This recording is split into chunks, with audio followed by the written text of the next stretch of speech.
이 과거사에 대해서는 이 정도 언급을 했지만 결국 가져간 게 많았다고 했잖아요. 네, 언급하신 것처럼 후쿠시마 오염수 방류 문제. 그렇죠. 이 우리가 시찰탄을 파견한 걸 받아들인다라고 기시다 네네. 총리가 얘기를 하던데 그럼 이걸 우리가 좀 요구를 한 거라고 볼 수 있습니까? 아니면 일본에서 오세요, 보세요 뭐 이렇게 한 겁니까? 어떻게 좀 해석해야 될까요? 그 일각에서는 이쪽에서 요구를 해 왔다라는 보도들이 좀 아 우리가 있었어요. 요구를 우선에 요구를 했다. 네, 지금 그 네. IAEA가 네. 각국의 그 전문가들하고 여러 가지 그 모니터링을 하고 있지 않습니까? 네. 그거하고 별도로 그 한국 쪽에서 음. 조사단을 파견하고 싶다. 이러한 이야기가 있기는 했습니다. 예. 네, 그러나 그것은 그 정권의 입장이라기보다 뭐 시민단체 입장이라든가 그런 데서 많은 이야기가 나왔고 그렇죠. 그런데 이번에는 또 조사단이 아니라 네. 시찰단이에요.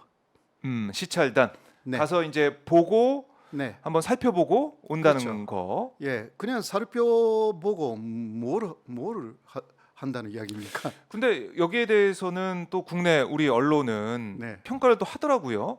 뭐 다 이제 못 가고 있는데 우리는 이제 가서 직접 이제 본다. 여기에 의의를 두고 있긴 하던데. 그거는 네.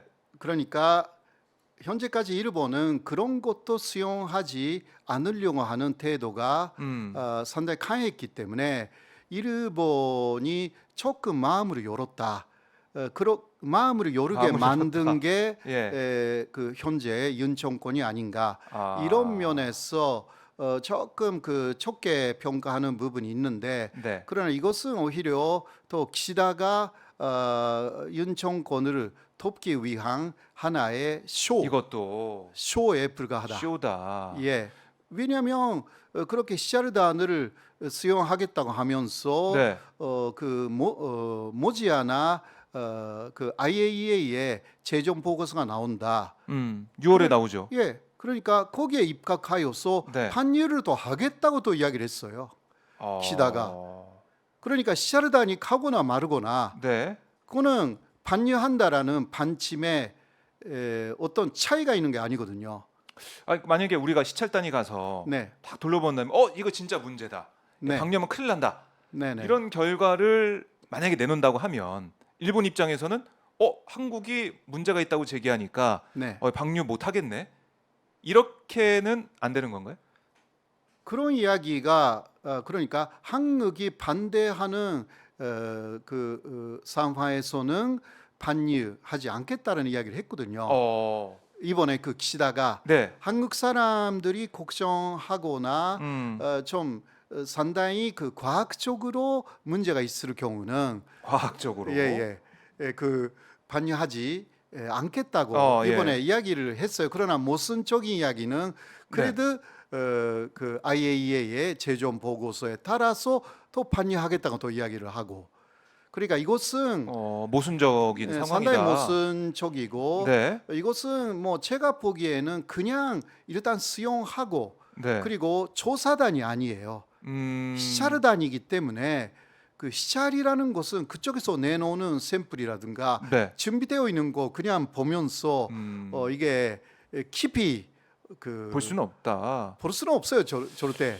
그러니까 23일, 24일 간다고 했으니까 1박 2일 동안 뭔가 시찰단이 가서 조사를 하고 정밀하게 검증하는 그런 건 그러니까 시간적으로나 1박 된다. 2일로 예. 어떻게 조사할 수가 있습니까? 음, 가면 한 달 이상 해야지. 그래야 천식적인 이게 조사가 되는 것이지. 네. 시찰이라는 것은 그냥 그 수족관에 보러 가는 거하고 똑같아요. 수족관에 보러 가는 거. 예, 거기 거기 오염수에서 네. 물고기 키우고 있거든요. 일본이. 예, 그런 거 보러 가는 것 뿐이죠. 그거 보면서 오염수 안에서 물고기 살고 있네. 괜찮네. 그런 식으로 네. 일본에서는 소리병을 하겠죠. 이렇게 오염수라고 하지만 네. 이거 조리수이고 네. 물고기들이 이렇게 조리수 안에서 네. 잘 그 헤엄치고 있습니다. 이런 거 그냥 보는 거지. 그 헤엄치고 있는 그 물고기를 그냥 그러면 먹어라. 일본인들한테 그렇게는 절대 안 먹거든요, 그 사람들. 예. 왜냐하면 그 조리스라고 해도요. 네. 일본은 이렇게 말합니다. 62 종류의 그 핵물질 그것을 제거했다. 네. 아르프스라는 그러한 기계로요. 자, 알프스 말은 되게 예. 맑은 느낌이지만 자, 다 제거되는 게 아니잖아요. 64개인가요?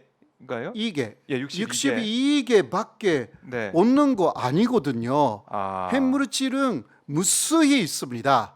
그런데 일본은 한산 말하는 것은 이 아르프스는 62개를 제거할 수가 있습니다. 네. 그리고 한 번으로는 못하기 때문에 두 번, 세 번, 그래도 안 될 때는 네. 그 기준치 이하가 될 때까지 아르프스로 네. 많이 촌수 처리를 합니다. 네. 그런데 아직 한 번밖에 안 했던 것들이 80%는 넘는데요.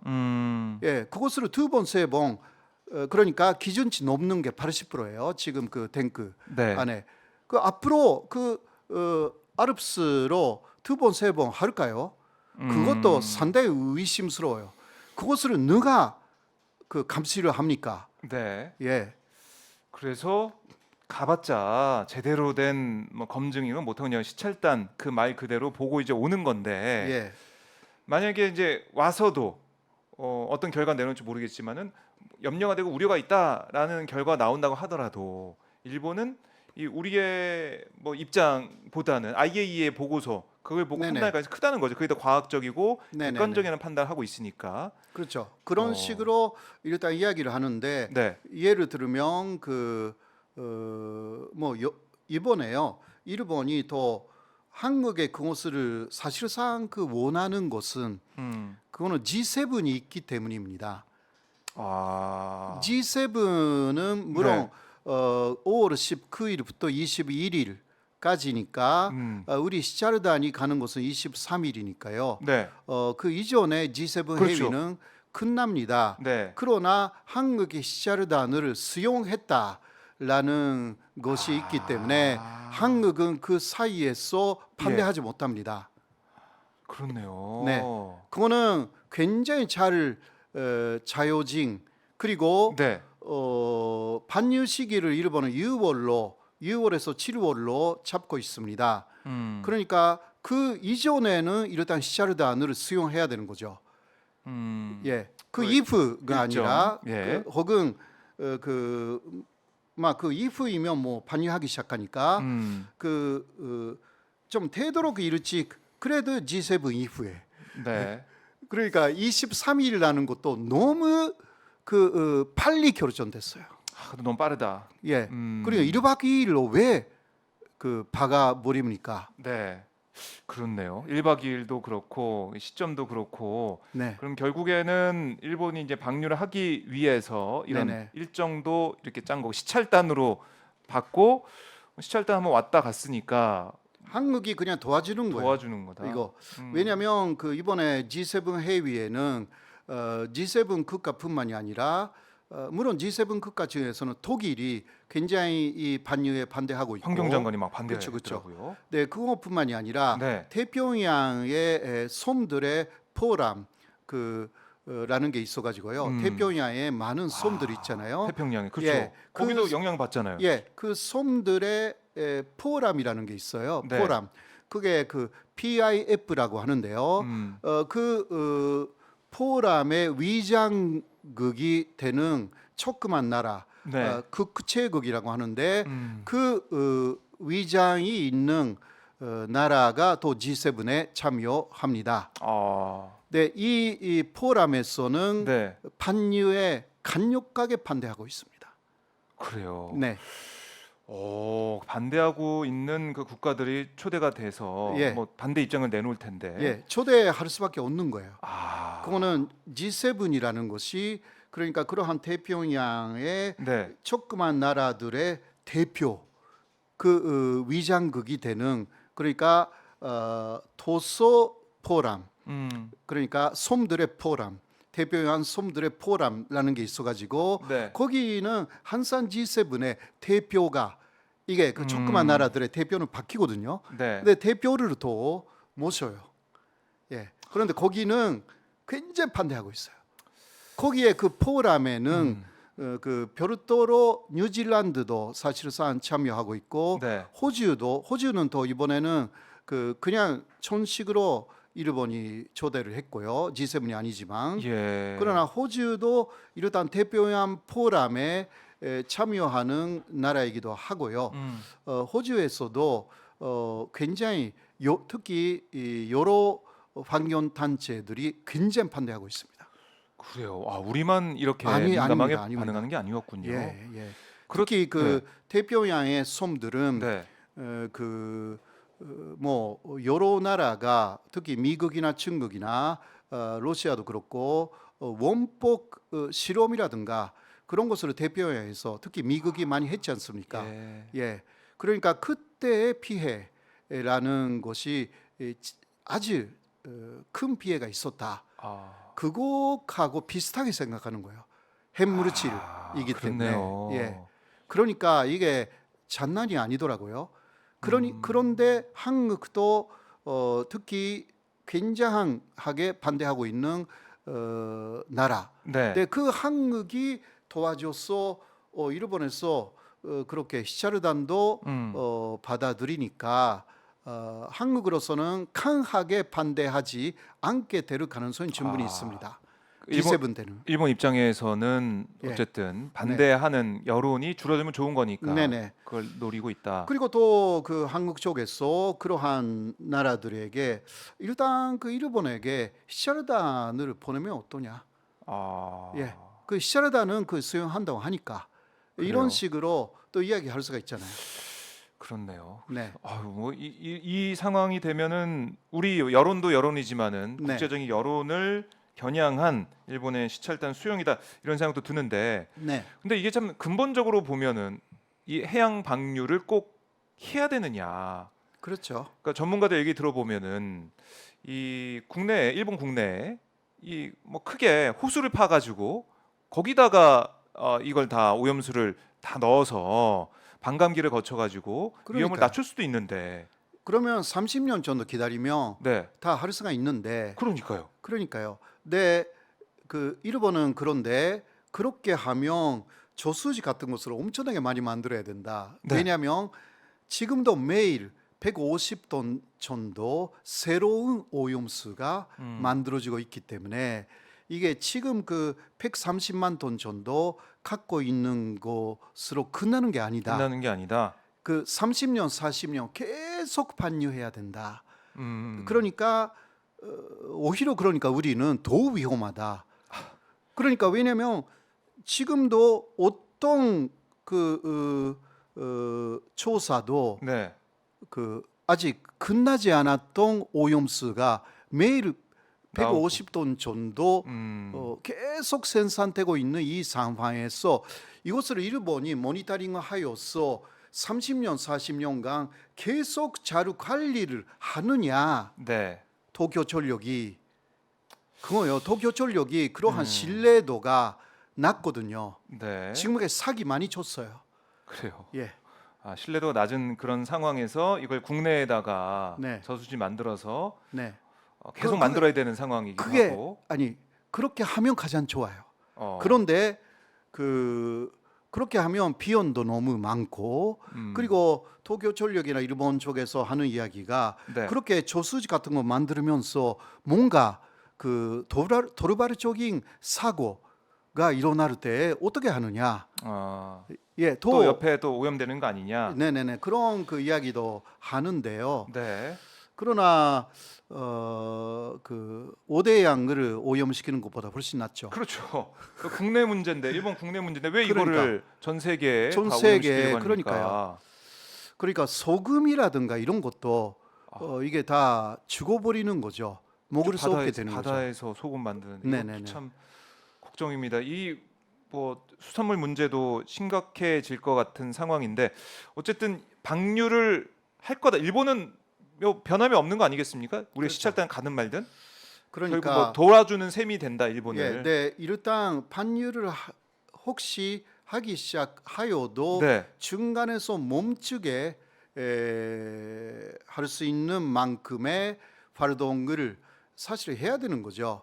그렇죠. 그만큼 반대하고 있는 나라들이 많고 핵물리학자들은 그러니까 아까 이야기한 대로 그 62개만이 아니다. 네. 오염수 속에 들어가 있는 것은 네. 뭐그 얀자, 진손자 같은 것도 들어가 있을 가능성이 충분히 있고 굉장히 그 알 수 없는 그 물질들이 들어가 있는데 62개만 이야기한다. 요새는 또 62개층 잃어버는 30개만 30개로. 예. 하면 된다는 식으로 이야기를 하고 이거는 그 불안감을 씻을 수가 없는 거죠. 그렇죠. 왜냐하면 전문가들이 알 수가 없는 그러한 반사성 물질들이 들어가 있는 가능성이 충분히 있고 네. 이거는 보통 처리수가 아니다. 폭발한 그러한 상황에서 뭐가 나왔는지 네. 사실상 알 수 없는 부분들이 있다라고 말하고 있기 때문에 그래도 뭐 AIEA는 그 문제는 없다는 식으로 이야기를 하는데 거기는 사실 이걸 검증하기 위한 그런 기구도 아니고. 그러니까요. 네, 그러니까 제가 항상 이상하게 생각하는 것은 네. 일본은 62개만 이야기를 하고 그러니까 그 이외의 것이 없다는 말을 절대 안 해요. 무슨 말인지 아시죠? 그 얘기를 안 해요. 예. 그 이외의 것은 예. 이 조리스 안에 네. 절대 없습니다. 그런 말을 한 번도 한 적이 없어요. 나중에 문제 될까 봐. 예, 62개만 계속 제거합니다. 예, 이거 계속 제가 예. 제가 모니터링 했거든요. 네. 왜 62개만 말을 하느냐? 예. 왜냐면 아르프스는 만 62개만 할 수 있기 때문에. 제거할 수가 있기 때문이죠. 핵 물질이라는 것은요, 예. 어마어마하게 많은 종류가 있어요. 예, 딱 62개가 있는 게 아닌데. 아니에요. 그거 뭐 62개라고 하니까 뭔가 많아 보이는 것 뿐이지. 예. 그러니까 다른 것은 전혀 없습니다. 그 얘기도 그 안 말을 하고. 왜 안 하느냐 이거죠. 그러니까 한국의 언론들도요 네. 이런 부분을 집중적으로 파고들어야 하는 것입니다. 그러니까 아까도 이야기했지만 그 얘기를 해야 되는데. 세계의 핵물질 그 물리학자들은 네. 그러니까 그 핵무기 속에 실제로 들어가 있는 진손자나 얀자 같은 그런 것들이 포함되어 있는 가능성을 배제할 수 없다. 이렇게 말하고 있는 거죠. 그래서 이거는 이제 방류하면 안 되겠네. 어떻게든 막아야 될 수밖에 없는 그러니까요. 건데. 알 수가 없는 부분들이 있는 거예요. 이게 포톤 처리스가 아니거든요. 포톤 처리스라는 것은 전산적으로 가동된 그 원점, 네. 그거 거기서 나오는 처리스라는 것은 폭발되거나 그 아주 비전산적으로 그러한 물들이 네. 나온 게 아니기 때문에 이게 그 다 예상되는 핵물질만 나오는 것입니다. 네. 그것을 사실상 아르프스라는 기계로 그 제거하는 것인데요. 네, 그러나 알 수 없는 뭐가 들어가 있는지도 모르는 그러한 오염수라는 것을 갖다가 네. 아르프스 처리를 한다 하더라도 한계가 있을 수밖에 없고, 예, 이것을 그러니까 잘 아는 핵물리학자나 반사성을 연구하는 세계 전문가들은 계속 지적하고 있어요. 그러니까 반려하면 안 된다는 거예요. 그렇죠. 한마디로 말해서 한마디로 말해서. 독일은 그것을 너무나 잘 알고 있기 때문에 네. 즉각 반대한 것이고요. 하하. 다른 나라도 그런 우려가 있지만 네. 이르당 그 IAEA의 오르그로도 있고 해서 좀 믿어보자 그 정도의 수준이거든요.